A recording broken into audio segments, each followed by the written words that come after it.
और चलिए रुक करेंगे, इस बीच आ रही बड़ी खबर की और बड़ी जानकारी आ रही है, वो आपको यहां पर बताने जा रहे हैं। सबसे पहले तो बड़ी खबर आपको बता दें, सुक्खू मंत्रिमंडल की तीसरी बैठक आज होने जा रही है। ये इस वक्त की बड़ी खबर, तीसरी मंत्रिमंडल की बैठक, कई अहम निर्णयों पर फैसला संभव माना जा रहा है। आगामी बजट सत्र को लेकर मंथन जो है वो होगा।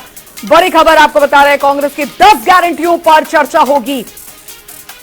महिलाओं को 1500 रोजगार को लेकर चर्चा की जाएगी। इस वक्त की बड़ी खबर, ओपीएस को लेकर भी आगे की रणनीति तैयार होगी। तमाम मुद्दे रहेंगे जिन पर आज मंत्रिमंडल की बैठक में फैसला होगा। सुक्खू मंत्रिमंडल की तीसरी बैठक, ब्यूरो चीफ विकास शर्मा हमारे साथ इस बीच जुड़ गए हैं ज्यादा जानकारी के साथ। विकास, सुक्खू मंत्रिमंडल की तीसरी अहम बैठक जो आज होने जा रही है, कितनी महत्वपूर्ण रहने वाली है और किन किन मुद्दों को लेकर इसमें महत्वपूर्ण फैसले जो हैं वो लिए जा सकते हैं?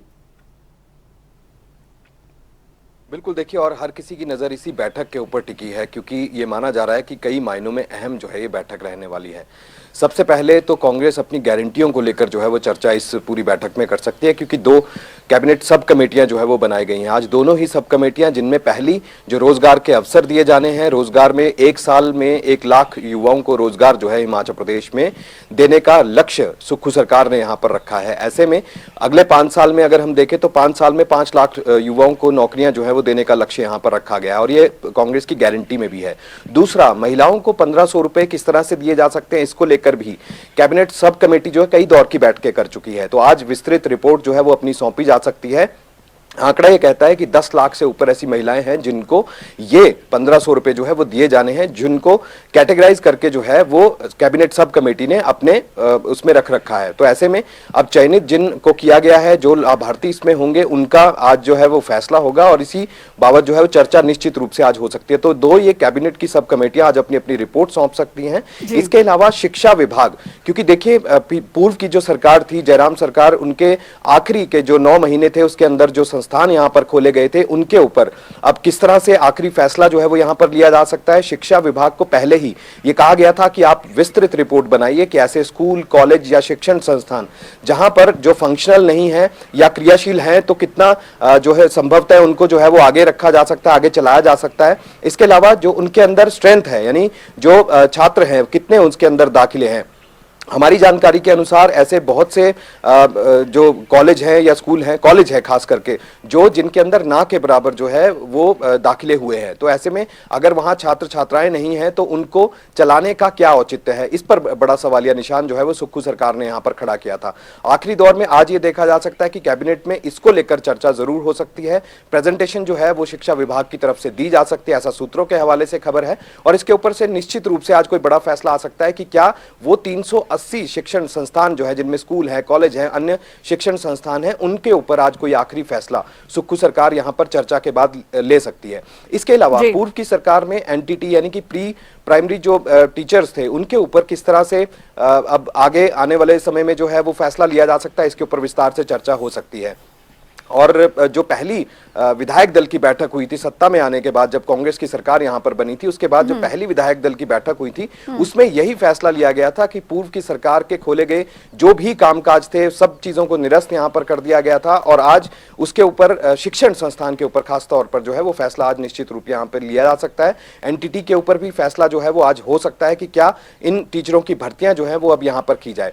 इसके अलावा और कई ऐसे अहम मुद्दे हैं जिनको लेकर आज कोई आखिरी फैसला हो सकता है, क्योंकि बजट सत्र है। आगामी दिनों में बजट सत्र होगा, 14 मार्च से बजट सत्र होगा। इसमें लाए जाने वाले जो विधेयक होंगे या संशोधन के लिए जो विधेयक लाए जाने हैं, बजट में क्या कुछ नया किया जा सकता है, क्योंकि वित्तीय हालात का रोना जो है ये सरकार भी रो रही है और पूर्व की सरकार भी रो रही थी। तो ऐसे में आज क्या वित्तीय संसाधन को जुटाया जा सकता है, इसको लेकर अलग अलग विभागों से रिपोर्ट्स जो है वो पहले ही तलब की गई थी। आज विस्तार से चर्चा निश्चित रूप से इस मामले पर भी हो सकती है। और इसके साथ ही कई ऐसे रिक्त पड़े पद हैं, नई भर्तियां जो है वो यहां पर हो सकती है, पदोन्नति के कई मामले कैबिनेट के भीतर जा सकते हैं। और ऐसे पूर्व की जो कैबिनेट की बैठक हुई थी, इससे पहले जो कैबिनेट की बैठक हुई थी, उसके अंदर भी जो मामले नहीं जा पाए थे, आज उनको यहां पर फॉरवर्ड किया गया है। तो आज इस कैबिनेट की बैठक में जो है कई अहम मसलों को लेकर जो है वो चर्चा संभावित रूप से हो सकती है। बिल्कुल विकास, और दूसरी अगर स्थिति यहां पर देखें, ओपीएस के भविष्य की रणनीति और साथ ही महिलाओं को 1500 रुपए उनके बैंक अकाउंट में देने का जो ऐलान यहां पर किया गया था,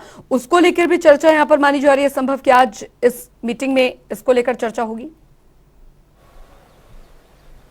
बिल्कुल देखिए, और ओल्ड पेंशन स्कीम को लेकर जो है राज्य सरकार अपनी पीठ थपथपा रही थी कि हिमाचल जो है वो ऐसा एक राज्य होगा जिसके मॉडल को आगे जो सभी राज्य हैं वो यहाँ पर फॉलो करेंगे, और इसी तरह से ओपीएस को लेकर एक बहुत ही अच्छी रणनीति के साथ जो है ये ओपीएस जो है उसको बहाल यहाँ पर किया जाएगा। लेकिन हैरानी की बात यह है कि अभी तक ओपीएस को लेकर जो एसओपीज हैं वो अभी तक जारी नहीं हुई हैं, तो निश्चित रूप से आज इस पर चर्चा होगी और आखिरी फैसला जो है वो निश्चित रूप से यहाँ पर लिया जा सकता है। इसके अलावा जो कांग्रेस की गारंटियों की हम बात कर रहे हैं, कांग्रेस की गारंटियों को लेकर भी सुक्खू सरकार जो है अलग अलग तरफ से रणनीति जो है वो यहाँ पर बना रही है कि किस तरह से वित्तीय संसाधन जुटाए जाएं।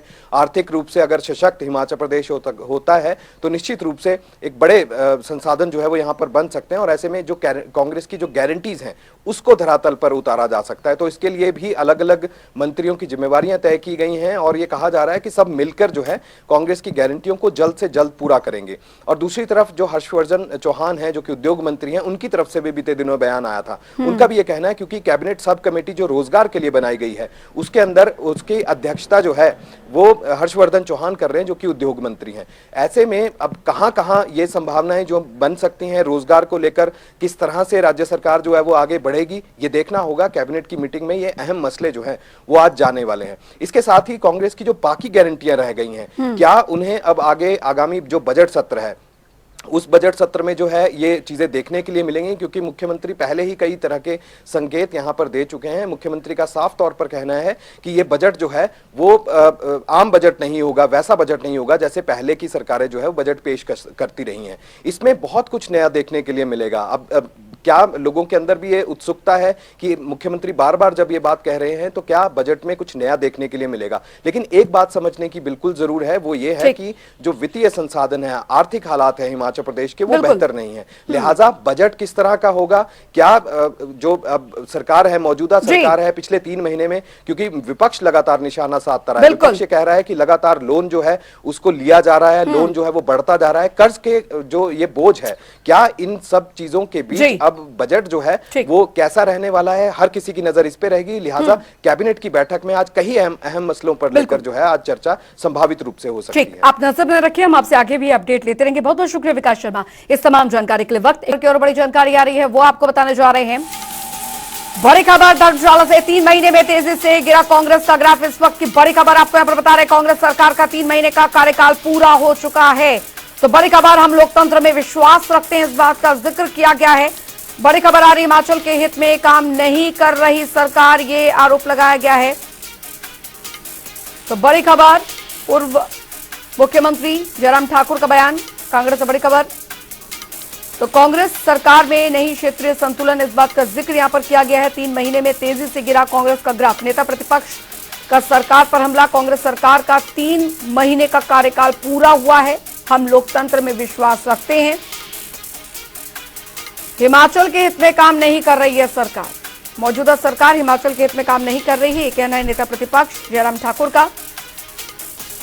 तो मंडी को, कांगड़ा मंडी को कांग्रेस सरकार में नहीं क्षेत्रीय संतुलन, इस बात का जिक्र किया है। 3 महीने में तेजी से कांग्रेस का ग्राफ गिरा है। कांग्रेस सरकार का 3 महीने का कार्यकाल पूरा हुआ, हम लोकतंत्र में विश्वास रखते हैं, इस बात का जिक्र किया गया है। हिमाचल के हित में काम नहीं कर रही है मौजूदा सरकार, जन विरोधी फैसलों को लेकर सड़कों पर उतरेंगे, कांगड़ा मंडी को कांग्रेस ने नजरअंदाज किया।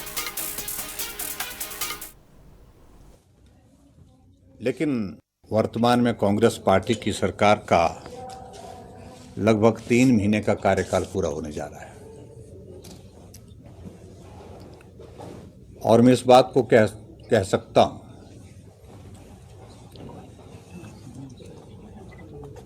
कि 3 महीने के कार्यकाल में जिस तेजी के साथ कांग्रेस पार्टी का ग्राफ लोकप्रियता का गिरा है, शायद ही आज तक हिमाचल प्रदेश में किसी सरकार का लोकप्रियता का ग्राफ इतनी तेजी से गुजरा है।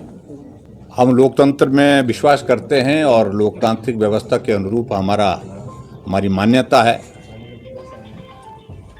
कांग्रेस को बहुमत मिला, हालांकि एक बहुमत भी इस प्रकार का मिला कि हिमाचल के इतिहास में पहली बार 0.9% का मात्र अंतर है। अन्यथा हिमाचल प्रदेश में सरकारें बनती रही, 5%, 4%, 7% और इससे भी ज्यादा अंतर रहता रहा। लेकिन बहुमत उनके पक्ष में था और हमने उनको शुभकामनाएं दी और हमने इस बात को भी स्पष्ट किया कि हिमाचल के हित में अगर आप निर्णय लेंगे तो हमारा सहयोग भी रहेगा, समर्थन भी रहेगा, लेकिन अगर जनविरोधी अगर निर्णय लेंगे तो निश्चित रूप से हम विधानसभा के अंदर और विधानसभा के बाहर हर मुद्दे पर उन बातों का विरोध करेंगे जो जनहित में नहीं होंगे। पूरे हिमाचल के 2 बड़े जिले कांगड़ा और मंडी, जो सबसे बड़े जिले, क्षेत्रीय संतुलन की दृष्टि से मेरा यह मानना है कि इन दोनों बड़े जिलों को नजरअंदाज किया गया, जो बहुत ही दुर्भाग्यपूर्ण है, जो आज तक हिमाचल के इतिहास में कभी नहीं हुआ। मुख्यमंत्री महोदय जी को हमारा मार्गदर्शन आप मत करिए, संस्थान कैसे खोले जाते हैं। वीरभद्र सिंह ने 1 महीने में 21 डिग्री कॉलेज खोले थे हिमाचल प्रदेश में जाते हुए, और जितने भी डिग्री कॉलेज खोले गए थे, जहां एडमिशन 5 हुई थी, 6 हुई थी, 10 हुई थी, जो फंक्शनल कर दिए गए थे, हमने सबके सब चलाए। मेरे विधानसभा क्षेत्र में भी कैबिनेट के दर्जे के साथ जो है उनके जो साथी सहयोगी, जो उनके मित्र हैं, पूरे मित्र मंडली, कुछ लोगों का तो कहना भी यहां तक हो गया कि सरकार ना तो विधायक चला रहे हैं ना मंत्री चला रहे हैं, सरकार तो यार चला रहे हैं, बोलते हैं दोस्त चला रहे हैं उनके। उधर बिलासपुर के दौरे पर केंद्रीय मंत्री अनुराग ठाकुर पहुंचे, जहां पर उनका पूर्व मंत्री राजेंद्र गर्ग ने भव्य स्वागत किया। इस दौरान उन्होंने जन समस्याओं को सुना, तो वहीं जिले में हो रहे विकास कार्यों को लेकर भी बातचीत की।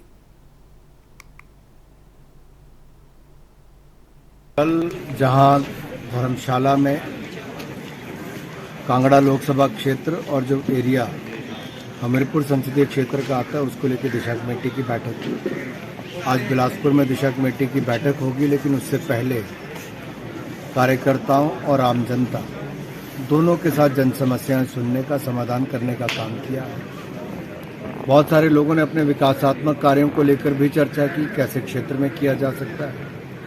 जहाँ जहाँ संभव हो वहाँ एमपी लेड फंड देने का काम भी किया, और बाकी अधिकारियों के साथ आने पर बहुत सारे लोगों की समस्याओं का समाधान भी यहाँ पर। तेज गति से रेलवे का काम चलाया है, और 4 लेन हाईवे जो शानदार उपलब्धि मोदी सरकार की है। नितिन गडकरी जी से हमने बार बार इस विषय को उठाया जब ILF छोड़ के चले गई थी, और बढ़िया कंपनियों को नियुक्ति करके अब शानदार नेशनल हाईवे 4 लेन हाईवे यहाँ पे बन रहा है। इससे समय भी कम लगेगा और हिमाचल में पर्यटन और व्यवसाय को बढ़ावा भी इसके माध्यम से मिल पाएगा। और साथ ही साथ रेलवे की परियोजना, पानी की जो समस्या थी वो भी सारी दूर कर दी। इसमें पता चलता है कि कैसे भाजपा का एक बहुत बड़ा योगदान हिमाचल प्रदेश के लिए रहा है। उधर पूर्व विधानसभा अध्यक्ष राजीव बिंदल ने मुख्यमंत्री के बयान की निंदा की है। हिंदू विचारधारा वाली पार्टी को हराने वाले बयान को दुर्भाग्यपूर्ण बताया है। बता दें कि छत्तीसगढ़ में आयोजित कांग्रेस के अधिवेशन में सीएम सुक्खू ने विचारधारा वाला बयान दिया था, जो उस पर कि अब बीजेपी ने हिंदू समाज को विचार करने के लिए कहा। बिंदल के इस पलटवार से कांग्रेस में भी रोष देखने को मिल रहा है। माननीय मुख्यमंत्री श्री सुखविंदर सिंह सुक्खू जी ने जो बयान दिया है कि हिंदू विचारधारा वाली पार्टी को हराकर वे सत्ता में आए हैं, हिंदू विचार के विरोध में सत्ता प्राप्त की, ऐसा उनका मत है। इस पर समस्त हिंदू समाज को गंभीरता से विचार करने की आवश्यकता है। उधर शिमला का आईजीएमसी अस्पताल नए आयाम गढ़ रहा है। इसी कड़ी में विदेशों के डॉक्टरों की टीम आईजीएमसी शिमला पहुंची है, जिसमें उन्होंने आईजीएमसी की बेहतर स्वास्थ्य सुविधा की जानकारी ली, साथ ही अस्पताल का जायजा भी लिया। International public health management development programme के कोर्स में दुनिया भर के 37 प्रतिनिधि भाग ले रहे हैं। पिछले 4 से 5 सालों से इस तरह के कार्यक्रम किए जा रहे हैं। भारत सरकार के इस कार्यक्रम में 20 देशों से डॉक्टर आए हैं, जिनमें साउथ अफ्रीका, साउथ अमेरिका और एशियाई देशों से आए डॉक्टर्स शामिल हैं। 2016 से चल रहे इन कार्यक्रमों में 1000 से ज्यादा डॉक्टरों को ट्रेनिंग दी जा चुकी है और इस कार्यक्रम का उद्देश्य है कि भारत की सुविधाओं को इन डॉक्टरों के जरिए बाकी देशों को बताया जा सके। External affairs government of India का प्रोग्राम है। ये हम 2016 से पीजीआई चंडीगढ़ ये प्रोग्राम कर रहा है और इसमें 1000 से ऊपर 85 देशों से जो लोग हैं अब तक ट्रेन हो चुके हैं। तो हमारा जो उद्देश्य होता है इस प्रोग्राम के अंतर्गत ये होता है कि जो भारत की अच्छी सुविधाओं को दिखाना और अच्छी जो पब्लिक हेल्थ फैसिलिटीज़ हैं, अच्छी पब्लिक हेल्थ प्रैक्टिसेस हैं, उनको इन देशों को बताना और ये जाकर वहाँ पर अपने देश में उनको लागू कर सकें। तो इसके लिए हम 10 दिन का ये प्रोग्राम रखा हुआ था। कैसे हमारा यहाँ पर नेतृत्व चल रहा है और हिमाचल हमेशा अव्वल नंबर पे आ रहा है, उसके बारे में कल इनको जानकारी दी। उधर मंडी जिले के जल शक्ति डिवीजन सुंदरनगर में विभिन्न पदों पर तैनात 48 आउटसोर्स कर्मचारियों को बिना किसी पूर्व सूचना के नौकरी से बाहर का रास्ता दिखा दिया गया है। हैरानी की बात यह है कि कर्मचारियों को बीते 6 महीने से वेतन का भी भुगतान नहीं किया गया है। इस वजह से कर्मचारियों की ओर से अपने परिवारों का पालन पोषण करना भी मुश्किल हो गया है। इसको लेकर कर्मचारियों ने जल शक्ति विभाग मंडल सुंदरनगर के अधिशासी अभियंता ई रजत कुमार गर्ग को एक ज्ञापन भी सौंपा है। सरकार ने हमारे साथ शोषण किया, आप भी इस तरह का शोषण तो आपने चलो थोड़ा 2 महीने ही किया, पर आपने तो हमें बाहर का रास्ता जो दिखा रहे हैं, तो उससे हमारे परिवार का पालन पोषण कैसे होगा। ये तो यहाँ मतलब इस तरह का शोषण तो मुझे लगता है अंग्रेजों के समय भी नहीं हुआ होगा जिस तरह से हमारा शोषण हुआ। भी कल से काम में मत आना, या किसी ने आना है तो हम ठेकेदार के थ्रू आपको वहाँ रख देंगे। तो हम इसीलिए आज यहाँ आए हैं, पूछ रहे हैं विभाग से कि ये कौन सा तरीका हुआ हमें बाहर निकालने का। एक तरीका होता है किसी को बाहर निकालने का कंपनी के माध्यम से या विभाग के माध्यम से, उसको नोटिस दिया जाता है 1 महीना पहले और उसको 1 महीने की सैलरी एडवांस दी जाती है। उधर जिले के उपमंडल अंब के मैडी में दरअसल सुप्रसिद्ध होला मोहल्ला मेला सोमवार को शुरू हो गया है। मेले में श्रद्धा और आस्था का संगम देखने को मिल रहा है। विश्व विख्यात इस मेले में देश ही नहीं बल्कि विदेशों से भी श्रद्धालुओं का आगमन शुरू हो गया है। श्रद्धालुओं की आमद को देखते हुए ही जिला प्रशासन द्वारा श्रद्धालुओं की सुविधा और सुरक्षा के लिए विशेष प्रबंध किए गए हैं। मेले में श्रद्धा और आस्था का संगम देखने को मिल रहा है। विश्व विख्यात इस मेले में देश की ही नहीं बल्कि विदेशों से भी श्रद्धालुओं का आगमन शुरू हो गया है।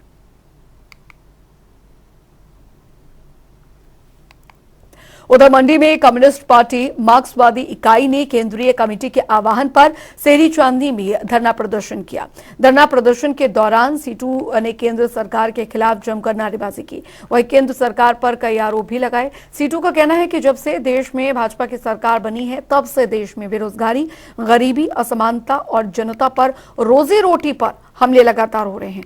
देश की अधिकतर जनता आज गरीबी की मार झेल रही है। देश में महंगाई दिन प्रतिदिन आसमान छू रही है। इस सरकार ने पहली बार खाद्य वस्तुओं पर भी जीएसटी लगाकर खाद्य वस्तुओं के दाम भी आसमान छू रहे हैं, जिस कारण 2 वक्त की रोजी रोटी कमा पाना आम जनता के लिए मुश्किल होता जा रहा है। देश की संपत्ति को बड़े बड़े पूंजीपतियों के कौड़ियों के भाव देने के खिलाफ जो आज पूरे हिंदुस्तान के अंदर प्रदर्शन किए जा रहे हैं, उसी उपलक्ष्य के अंदर आज मंडी में भी जो धरना प्रदर्शन किया जा रहा है। हमारा ये मानना है कि आज जिस तरीके से LIC, SBI बैंक का पैसा जो अडानी जैसे व्यक्ति को दिया जा रहा है, जो आज घाटे के अंदर वो जो संस्थाएं चल रही हैं उनको कौड़ियों के भाव अडानी जैसे व्यापारी को दिया जा रहा है। CPM इस चीज को बर्दाश्त नहीं कर रही है कि हम जो हिंदुस्तान के अंदर रसोई गैस के दाम कम करेंगे, मगर वही रसोई गैस के दाम अभी भी जो 1150 और 1200 रुपए के अंदर गैस का सिलेंडर मिल रहा है। हिंदुस्तान तो कम्युनिस्ट पार्टी सड़कों पर उतर आई है और इनका कहना यहाँ पर यही है कि जो मौजूदा सरकार है वो देश की जनता के साथ धोखा कर रही है। बढ़ती महंगाई भी एक बहुत बड़ा मुद्दा है।